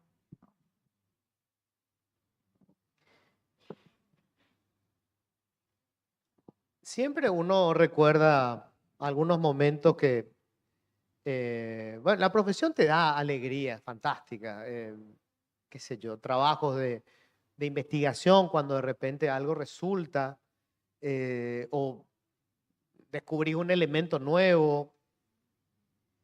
Yo recuerdo un caso que yo estaba en ABC, hacía investigación y seguimos un caso que fue emblemático en su momento que se llamó el caso de los 16 millones de dólares, un caso que le afectó a el entonces presidente González Macri. Habían desviado de 2 bancos que estaban en proceso de liquidación 16 millones de dólares y enviaron a una fundación que crearon en Estados Unidos que se llamaba Fundación Humanitaria Paraguaya. Se robaron 16 millones de dólares y iban a usar en unas operaciones que le llaman operaciones de alto rendimiento, que en realidad es un fraude internacional. A ver, llevábamos ya publicando en el diario por lo menos 2 meses o 3 meses. Era un escándalo. Destituyeron al superintendente de bancos, estaba procesado, un miembro del directorio del Banco Central procesado también. Pero la cuestión es que no podíamos probar todavía el vínculo con el presidente González Macri. Y el presidente González Macri había participado en una cumbre en Canadá, la primera cumbre de las Américas, y después se quedó en Miami un par de días y volvió. Y el director del diario, Aldo Zucolillo, viejo zorro, que tenía un olfato periodístico impresionante, me dice, te vas a ir a Miami. Ahí estuvo González Macri. Averigua qué hizo. Yo le digo, ¿cómo averiguar qué hizo? Te quedás en el hotel donde se quedó, hablar con la gente que algo hizo ese tipo allá. Esa era toda la información. Y me envió a Miami, pero si le iba a decir, no, para pagar el diario. Y me enviaron a Miami y me quedé en el hotel donde se quedó el presidente, que nunca más me iba a pagar yo en la puta vida un hotel así. Y hice eso exactamente, ¿verdad? Me instalé y empecé a hablar con todo el mundo, el botón, la ordenanza, con todos. Hasta que finalmente un mozo de la cafetería del hotel, yo le dije que era de la Cancillería paraguaya, que el presidente estuvo acá en mi país, qué sé yo. Me dice, ah, sí, el que tiene una esposa tan bonita, porque la primera dama era un balazo. Sí, se paseó en un yate, sí, se paseó acá, bla, bla. El capitán fulano. Me fui a hablar con el capitán fulano, un cubano, y sí, efectivamente, el presidente le gustó mucho. Acá tengo en su computadora, abre él el contrato y yo leo en el contrato que el tipo que le pagó el yate era el director de la fundación que se robó los 16 millones de dólares. ¡Pac! La conexión con el presidente de la República. Le pregunto si podía tener una copia y me dice, no, imposible, no, esto es un contrato privado. Llego al hotel, me temblaba la mano. Llamo al diario y me pido hablar con el director, ¿verdad? Me atiende su colillo y le digo, diré, vi el documento, pero no, imposible conseguir una copia. No tenemos copia. Publica. Pero no tenemos copia. Pero ellos no saben. Y publicamos. Nexo del presidente con el robo de los 16 millones. El contrato dice bla, bla, bla. Jamás dijimos que no teníamos el contrato. Se publica al día siguiente y yo cruzaba los dedos porque si desmentían nos íbamos a la mierda. Nosotros no teníamos cómo probarlo. Conferencia de prensa, 9 de la mañana, sale el vocero de la presidencia y dice, es cierto que le pagaron al presidente, pero devolvimos la plata. O sea, confirmaron, pisaron el palito y me llama después el director y me dice, bueno, tenés la tarjeta de crédito, pedí un champán, brindá. Bueno, ese es un momento que no me voy a olvidar nunca. O sea, era el cumbre, ¿verdad? de ese caso. Y sobre abandonar esto, una vez que entraste al periodismo es absolutamente imposible que abandones esto. La gente que abandonó es porque sencillamente probablemente no alcanzó el nivel que quería o terminó en un medio en el que no le gustaba ya trabajar, porque puede pasarte, ¿verdad? Y si terminó en otra cosa es porque lamentablemente no encontró nuevo espacio en el periodismo, porque es imposible dejar el periodismo. O sea, esto no es un oficio solamente, esto es una adicción, es adrenalina todo el tiempo y es fascinante. Y hay mucha gente que pasó al sector público, pero yo creo que si tuviera la menor oportunidad de pasar a uno de los medios lo haría.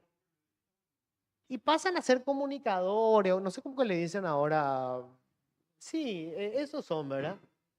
Pero, y después hay gente que dejó y se dedicó a hacer otra cosa totalmente, pero en la menor oportunidad, si pueden, vuelven.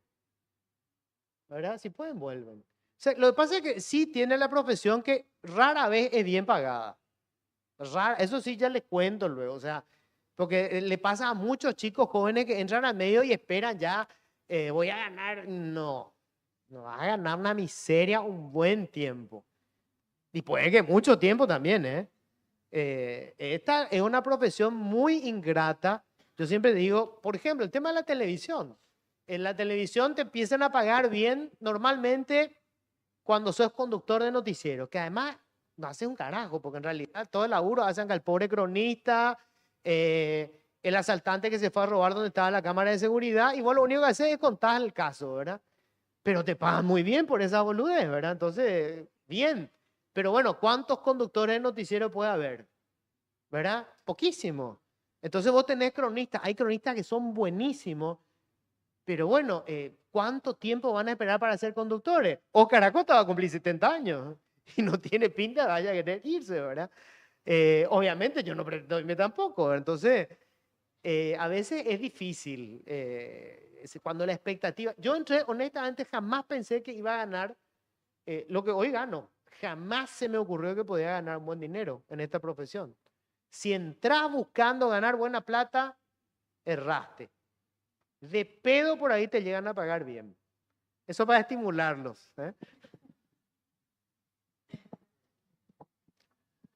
Sí, el periodismo no es un trabajo, no es una profesión, no es ni siquiera una adicción. Yo creo que es una forma de vida, ¿verdad?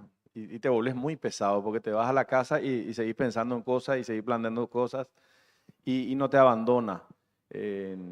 Francamente, hasta ahora, no sé mañana, pero hasta ahora no me planteé dejar esto. ¿Cómo empezó? En mi caso yo era simplemente un mita ahí que escuchaba mucha radio, me gustaban mucho los programas deportivos. Empecé a llamar a programas deportivos cuando era adolescente y después entendí que había una carrera que por ahí existía que se llamaba Ciencias de la Comunicación, que a la vez te podía llevar a el periodismo. Ese fue un poco el inicio, ¿no? No es que uno ya a los 15 años tenía la idea de cambiar el mundo con las cosas que haces.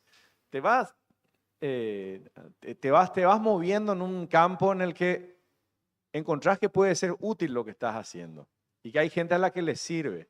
Y es muy gratificante, muy gratificante. Hay muchos casos y muchas anécdotas de gente, por ejemplo, que estuvo procesada injustamente, detenida injustamente o a la que le negaron sus derechos y que vos ayudaste a ser visibles y que, bueno, eso te llena porque decís, sirvió para algo. Pero francamente creo que el periodismo no lo abandona uno. Quizás uno, como dice Luis, abandona el periodismo porque no lo tenía muy adentro o porque no consiguió lo que pretendía, se hizo una falsa idea de lo que podía ser y se dio cuenta de que llegó hasta un techo o directamente pasó a otro rol porque se dio cuenta que ese otro rol le llena más, ¿verdad? La comunicación es muy amplia, hay diferentes roles en el campo de la comunicación. Están los comunicadores institucionales, los publicistas, quienes hacen marketing, los asesores de prensa, en fin, hay una serie de roles, cada uno muy respetable, hay gente muy profesional en lo que hace. Pero así también el periodista que realmente está convencido de su forma de vida, de su modo de vida, creo que no deja el periodismo, no abandona. Probablemente a lo mejor temporalmente pueda pasar a cumplir otra función, otro rol, pero eso está incorporado, es como un chip que no se desconecta. Francamente, les decía también que la ventaja que tenemos es que a medida que vamos viviendo, vamos incorporando experiencias, conocimientos, bagajes de cosas que se incorporan. Entonces es muy difícil desprenderse de eso. Todas unas vivencias que uno tuvo, de elecciones, de procesos, de cosas que pasaron, de nombres, de entrevistados, todo eso tiene que enriquecer la perspectiva de un profesional. Y creo que en general es así. Por eso es difícil pensar en dejar. Hay malos días, pero eso no quiere decir que uno diga, hasta acá llego. ¿Qué hago mañana? Si lo que sé hacer es esto.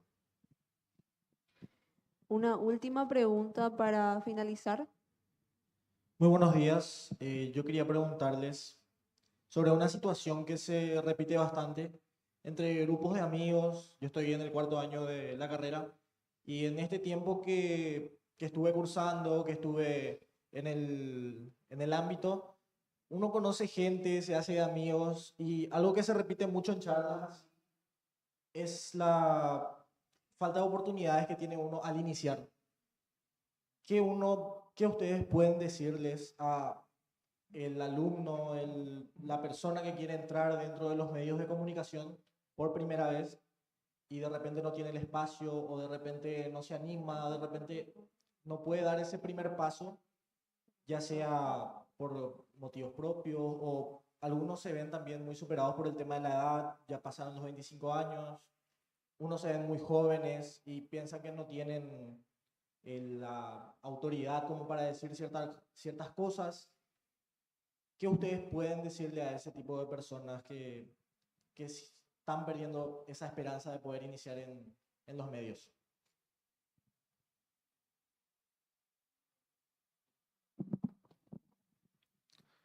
Yo creo que a diferencia de, no sé, 10 años atrás, 15 años atrás, hoy hay, así como hay muchos estudiantes, hay muchos medios y muchas formas de comunicación periodística. Es decir, si uno tiene un interés real en conseguir esa oportunidad, creo que esa oportunidad va a llegar.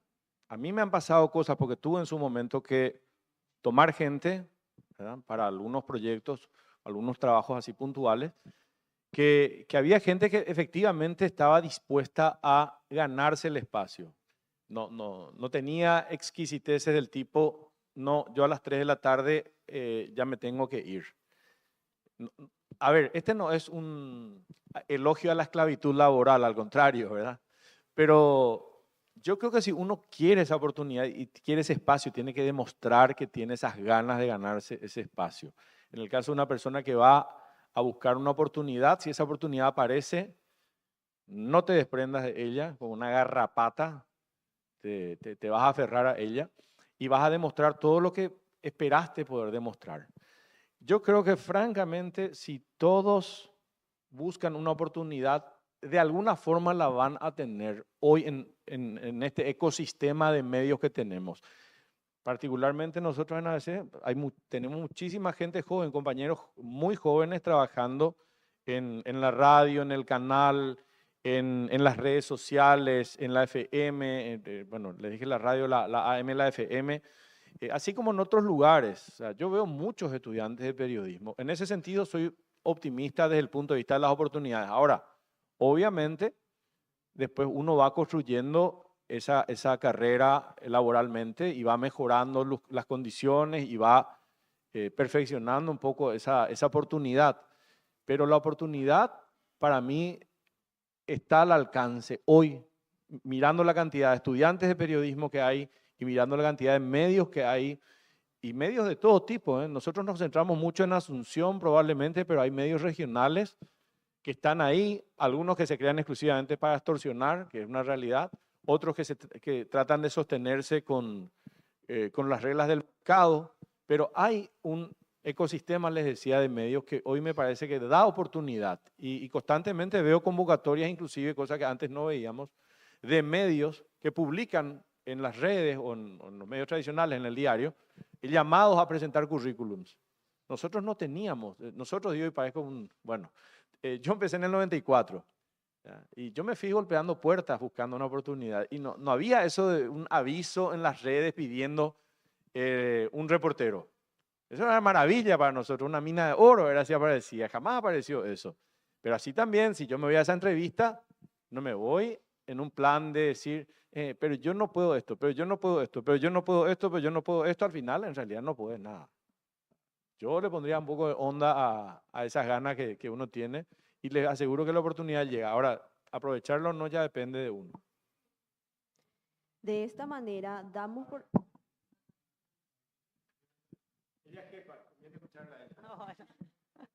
No, iba a agregar nomás a lo que decía Guillermo, sí, yo creo que hay muchas más oportunidades hoy, eso es cierto.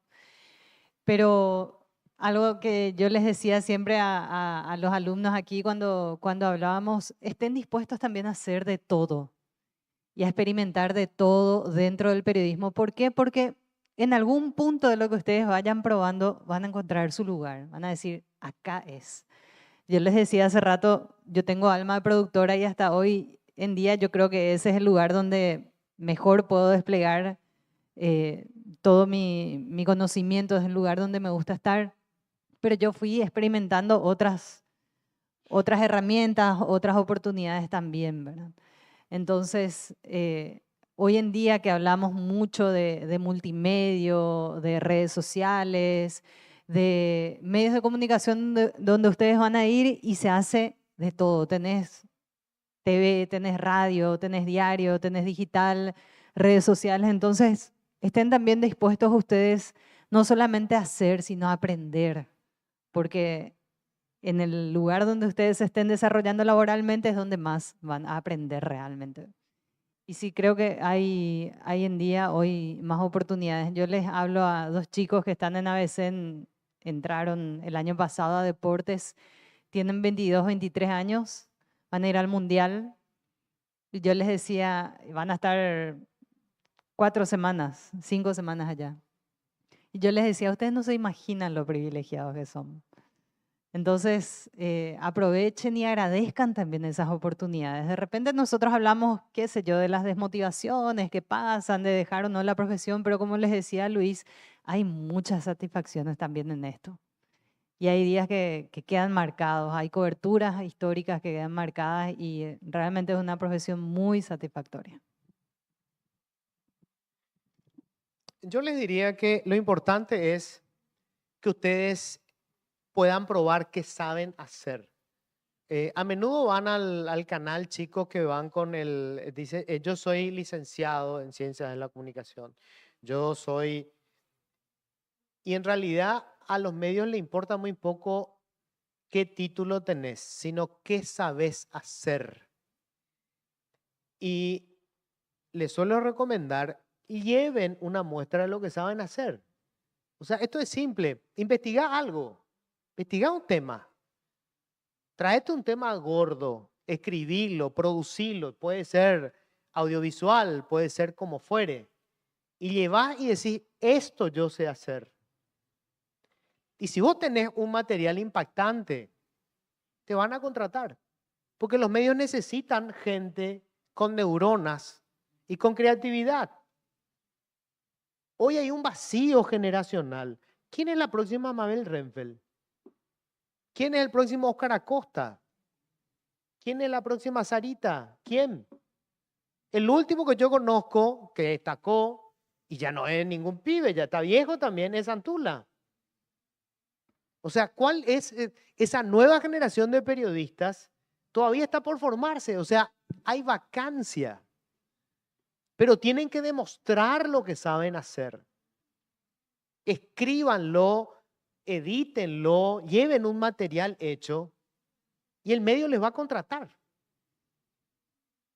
Ese es el punto. Pero pasado, hay gente que ha tenido la oportunidad y no tuvo resultado. O sea, si no podés escribir 15 líneas, bueno, tenés un problema, no te sirve de nada el título. Tenés que mostrar. Yo recuerdo todavía, yo estaba creo que en el primer año de la facultad, y mi profesor era Helio Vera. Y Helio me dice, ¿vos pico en serio querés ser periodista? Sí, le digo, claro que sí. ¿Te vas a meter en esto? Sí. Ok, escribime 30 líneas. Le escribí 30 líneas. Digo, vamos a practicar el diario. Y bueno, fui a practicar con Helio al diario. Por supuesto que me hizo prepararle el tereré, comprarle las empanadas de mi bolsillo, etcétera, etcétera, ¿verdad? Pero a los 15 días me dijo, ahora estás en condiciones, pedí que te hagan que te tomen una prueba. Y efectivamente, ¿verdad? Me fui, llevé cosas que escribí y que 2 días después me habían contratado. Me acuerdo que el tercer año de la facultad, yo dejé en el tercer año de la facultad porque estaba en el diario Noticias ya, me nombraron jefe de economía. Y ya no me daba el tiempo, ¿verdad? Y me dice un compañero, pero ¿y cómo vas a dejar la facultad? Y yo, espera un poco, ¿para qué estudiamos? Estudiamos para hacer periodismo. Estoy haciendo periodismo hace 3 años. ¿Cuál es el chiste? O sea, estoy aprendiendo mucho más editando las páginas de economía que lo que pueda hoy en estos últimos meses en aula. Porque lo que necesitas demostrar es qué sabes hacer. Entonces la clave, chicos, es esa. Vean ustedes qué pueden hacer, qué saben hacer. escriban, investiguen, vayan, tomen un caso, el que fue, no sé, Hernán Rivas. Ok, ¿qué más hay de Hernán Rivas? Es la universidad tal. ¿Quién más estudió en esa universidad? Él estudió Derecho supuestamente. La carrera de Derecho duró solamente 5 años en esa universidad. Se abrió y a los 5 años se cerró. Quiere decir que hubo una sola promoción, la de Hernán Rivas. ¿Quiénes fueron los compañeros de Hernán Rivas? ¿Dónde están? ¿Ocupan cargos en la administración pública? ¿Son políticos? ¿Quiénes son? Investiguen, armen una historia. Si ustedes se van a un medio, dicen, acá está. Hay 15 personas que estuvieron con él, supuestamente. Este es director de Yacyretá, este es un bombazo. Eso les va a permitir entrar en cualquier medio. Pero si se van con un título, acá está, soy licenciado, ok, va a formar parte de la carpeta de los 500 que se fueron a pedir un espacio. Si ustedes tienen capacidad, van a entrar. En los medios hace falta gente inteligente, con capacidad y con creatividad. Hay poquísimos, la mayoría son periodistas.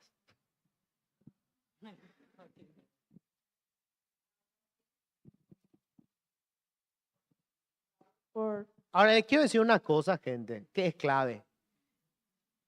Cada vez que preguntan, ¿quién tiene una pregunta? Si ustedes no tienen hambre de preguntar, nunca van a ser periodistas. Esto tenía que sacudirse cada vez que quién va a... Todos tenían que estar levantando la mano. No puede ser que no tengan algo que preguntar. Esa es la herramienta. Me acuerdo que Sucolillo siempre decía, ¿cuál es la herramienta del periodista?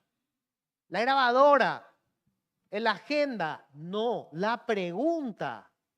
Siempre o sea, algo que nos caracteriza es que nosotros tenemos hambre de conocimiento, hambre de saber qué está pasando. Dudamos siempre de todo. Queremos saber quién está detrás de esto. Siempre desconfiamos. ¿Quién está ganando plata con esto? ¿Dónde está el curro? ¿Quién es el delincuente? Y nos empuja eso. Somos sabuesos, queremos morder. Yo recuerdo que decía, el Gordo Lanata fue director de Página 12 mucho tiempo. Un pibe era, creo que tenía 29, 30 años. Página 12 fue un diario que en su momento sacudió a la clase política argentina. Rompió con la forma de hacer periodismo. Investigación pura y dura. Y decía Lanata que su mayor satisfacción era que en el periódico del día siguiente, donde él tiraba un bombazo, la víctima del bombazo iba a agarrar el periódico, iba a encontrar la noticia y iba a decir, ¿quién será que le está pagando a este gordo hijo de puta? Porque claro, el poder cree que alguien nos paga para hacer lo que hacemos por pasión. Nos encanta sacudir a los corruptos que están en el poder. O sea, sos un poco superhéroe, aunque sea para vos nomás. Pero es esa satisfacción de saber que al tipo todopoderoso, ¡pac!, le estás clavando una espinita. Eso te tiene que mover. El periodismo es pasión. Si no sienten esa pasión, busquen otra cosa. Eso no. Yo te voy a interrumpir también. No, quiero decirles algo también a los que se van a dedicar a la producción. Aprovecho un poco porque me hizo acordar esto, Luis. No vayan a pensar que la producción es enviarle un mensaje de WhatsApp a alguien y que esta persona le responda después cuando quiera, como quiera y en la forma que quiera. Acosen, toquen timbre, llamen, persigan, procuren, busquen, perseveren. No se queden con el mensaje de WhatsApp enviado a las 3 de la mañana a alguien esperando que les responda para conseguir una entrevista, para conseguir un documento, para conseguir algo. Hay que salir del escritorio, hay que salir del teléfono muchas veces o salir de la comodidad del envío de un mensaje, insistir. Les digo por qué, porque en invitaciones a eventos como este, que son muy interesantes para mí, yo veo que varias veces hay personas que o no responden, o no llegan, o no están, o no vienen. Y es porque simplemente el que produce no se tomó el trabajo de insistir, de perseverar, de buscar. Y eso va un poco en la línea de lo que plantea Luis. Si algo me interesa, voy a estar detrás. Pesado voy a hacer. Insoportable voy a hacer, pero voy a conseguir. Y eso rige mucho para la producción periodística. Porque a veces un productor del programa te dice, le llamé al ministro, ¿le llamaste? No, le envié a su WhatsApp. ¿Te leyó? Le escribí, ¿te leyó? Sí, pero le escribí, no, ¿te leyó? No sabe. No sabe porque simplemente se limitó a hacer lo que muchos hacen. Enviar un mensaje y esperar que la noticia venga a uno. Y es al revés, nosotros tenemos que salir a buscar la noticia. Y esto, de verdad, si les sirve, bienvenido sea. No se queden al buscar una información o al buscar a un entrevistado, o al buscar a una persona con un mensaje de WhatsApp enviado. La persona muchas veces puede estar en mil cosas, a lo mejor tiene hasta interés de estar, pero se olvida. Y ustedes quedaron como productores periodísticos con esa deuda, simplemente por no haber insistido, por no haber llamado, por no haber preguntado, por no haber visto una forma para conseguir algo. Hay muchos ejemplos de casos de entrevistas que se consiguen llamando a los familiares, llamando a la casa, llamando a la esposa, llamando a la abuela, y de ese modo se consiguen las noticias. Si eso les sirve como disparador, bienvenido sea, pero no se queden con el mensaje enviado y no contestado. De esta manera, damos por finalizada la ronda de preguntas. Agradecemos a nuestros invitados por sus valiosos aportes. Un fuerte aplauso para ellos.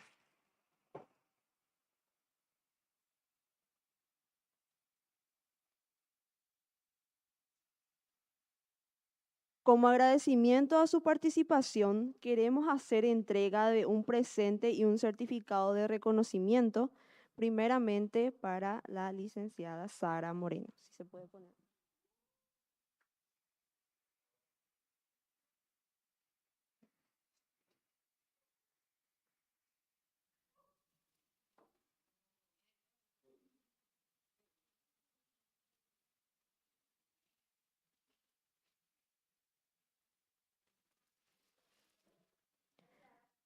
Al señor Guillermo Domaniski.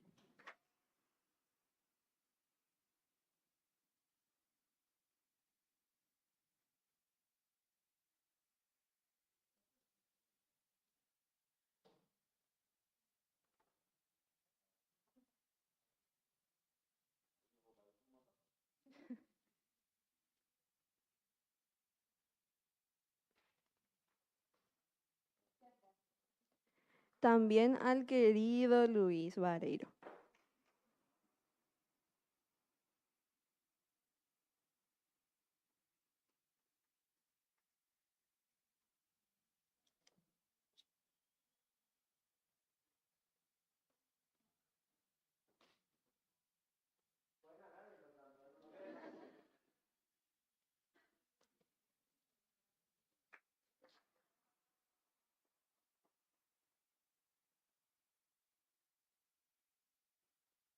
También queremos invitar a que pase al frente a nuestra tutora Marta Antonioli. Le tenemos un presente también a ella por ser nuestra tutora de la SECOM y también una de nuestras profesoras favoritas.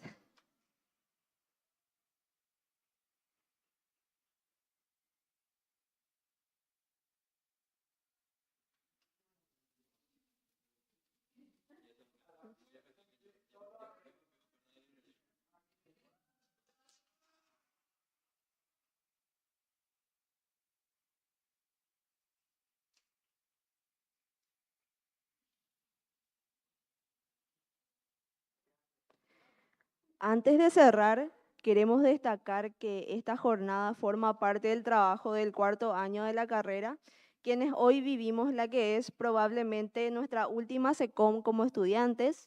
Y más que una actividad académica, este espacio representa el cierre de una etapa, la oportunidad de poner en práctica lo aprendido, de generar vínculos y de construir comunidad desde el periodismo. Les invitamos a continuar participando de la SECOM en el turno noche a partir de las 18:30 con la próxima actividad que será narrar la protesta, periodismo y movilización social en Paraguay. Muchas gracias a todos por acompañarnos.